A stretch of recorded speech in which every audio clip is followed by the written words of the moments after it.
you got to give the Hawks credit. We went up 4, and they stayed with it. We couldn't get the necessary stops down the stretch. They basically just went at what they felt was a mismatch and attacked the mismatch and got layups. So we have to do a better job in those situations in trying to control the basketball and not allow them to get a look, at the rim. If they take and make a 3, that's one thing, but getting 2 layups and one of the layups being an and one was tough to overcome down the stretch. But give those guys credit, they hung in there and they were physical and they came in and got a win. Shocking. Mike, the way that one ends, the kind of the crazy frenetic pace down the stretch there, what do you feel like you guys learned from a game like this? It's a great question. The most important thing is taking pride and sitting down and guarding the ball, and knowing how, it's a great learning experience, especially for Keegan, being a rookie.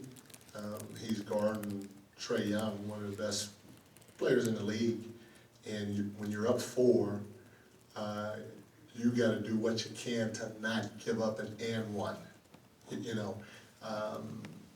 If he scores over the top of you, great, but don't lead with your hands, because he's more than capable of getting an and one. And if you're going to lead with your hands, you better knock the crap out of him so he doesn't get an and one.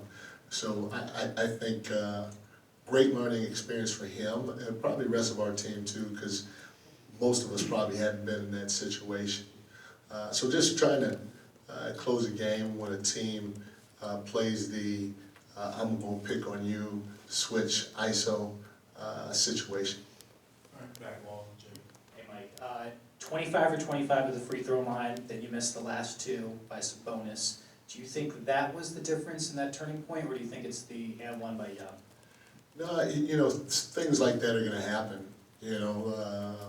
Like Fox's turnover, things like that are going to happen.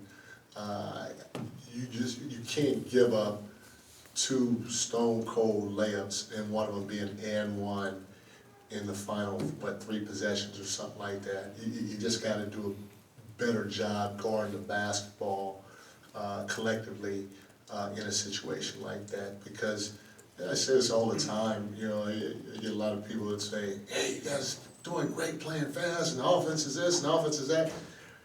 At the end of the day, the offense is fun to watch and all that, and you're going to probably win some regular season games, but we have to be able to sit down and guard if we expect to be a really good team and make some noise come playoff time. If we can't sit down and guard the ball, it can be tough for us. James. Yeah, like the challenge that you had, what did the official tell you on that? Because their mic cut out midway through, but it looked like an unnatural play by Trae Young that should have been an offensive foul, and instead the Hawks got the ball out of bounds. When they called it on Kevin, Yes. I didn't get an explanation. They just said it wasn't. They said it was not a foul on Kevin, and so I didn't know. I didn't know what he did. I told him initially. I said he backed up into him, but they just said it wasn't a foul by Kevin. Nothing else. Jason, and then Tony. Mike, how beneficial are these games, just as like a teaching tool or whatever? You played a bunch of close games and won your share and then lost a few. What do you gain from these experiences, and how could that pay off down the road?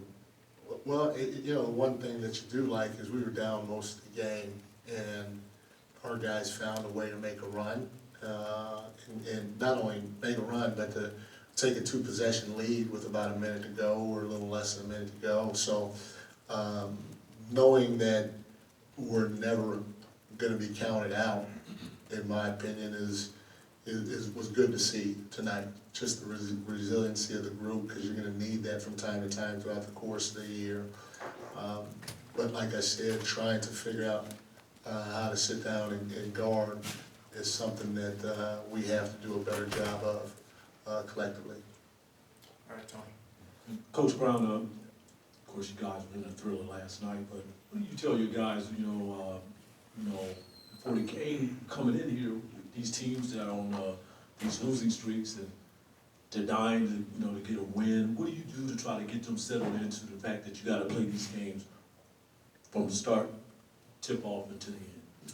Well, we tell them the same thing we told the team against the Utah Jazz. I think Utah were they on a losing streak?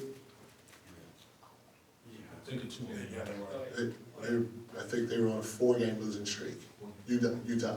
So we tell them the same thing we told them going into the Jazz, and we beat them. I mean, they're gonna be teams that are on losing streaks.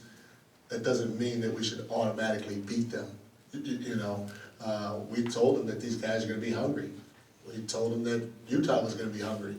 Because when you lose 3 or 4 in a row, you're desperate for a win, and so you try to play a little harder, you try to lock in a little bit more in order to get that win. And so for us, at least for me, being in the league 31 years, doesn't matter if a team's on a 4-game losing streak or a team's on a 6-game winning streak, you gotta come play because every single game is a separate entity.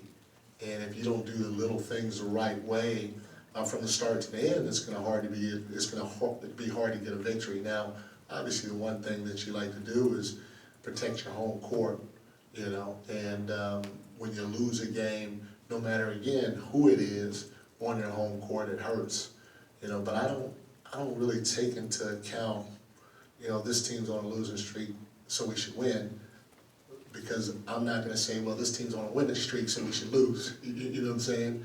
To me, it's all a separate entity. Each game is a separate entity. All right, last one, Brendan. Yeah, Coach, when it comes to the backup 5, you went with Rich in that first half, and then second half went with Trey Lyles. What did you see with both of those groups?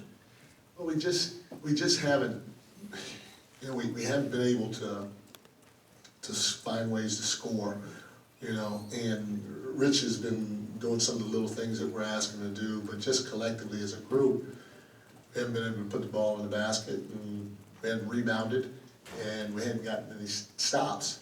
It's not a good combination, and so we wanted to just change it up to see if having Trey at the 5 as a stretch 5 could disrupt Atlanta's defense a little bit with his ability to pick and pop, and now they have a hard closeout, or maybe Trey knocks down a 3, and we get moving a little bit in that regard, and we were able to get some stops. We were able to put some points on the board, and we cut the lead a little bit, and because of the different look that we gave them, and so that's all it was, just trying to generate something offensively, because not just tonight, but even last night, we couldn't generate much with that second group.